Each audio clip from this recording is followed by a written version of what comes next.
had a claim situation where at one of the dealerships, one of the detailers was moving a car. The story was that he was moving a car out of the detail little barn thing that they had. Was moving it and go park it back. Apparently, he had reached down to mess with the floor mat. It was like stuck or something like that. He was driving a brand new Dodge TRX. Wow. Yeah.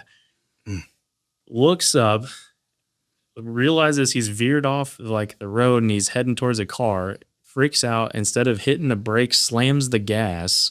And so, I mean, it's a Dodge TRX. Yeah, so that's how it go. Yeah, that's you mash the gas, it's going to pick up a little bit. And so proceeds to ram it into a brand new Dodge Hellcat. Wow. That then ricochets and hits a brand new Jeep Wagoneer fully loaded. He swerves off of that and then proceeds to drive it through the building. $350,000 worth of cars and then the building.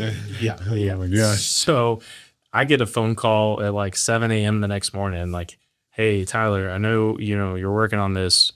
Here's what happened. Do we have coverage for this? And there's nuances within garage, coverages and when you're dealing with cars, and there's certain garage keepers type coverage you have to have, and they didn't have any of it. And I was like, guys, you can file a claim, but I can tell you right now, this is not going to go well in your favor. Like, y'all don't have coverage for any of this stuff.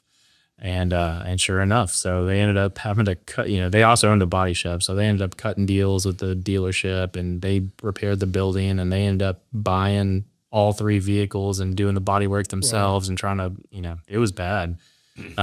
So there was that, and that was trying to help them overcome that obstacle. And then like a month later, they didn't have any work comp either. And like a month later, at the Manheim auction in Houston, one of the vehicles they pulled in from the auction to detail, I guess the brakes were out. And so one employer ran over the other employee. Wow. With the car. So then they called me, they're like, hey, Tyler, that's a lie. They did have work comp. Sorry, let me back up. They did have work comp. They had 160 some odd employees. They had 3 employees actually rated on the work comp. They had 3 office workers, and that was all that they put on there. Basically, they were not really paying their employees correctly. They 1099 everybody. Yeah.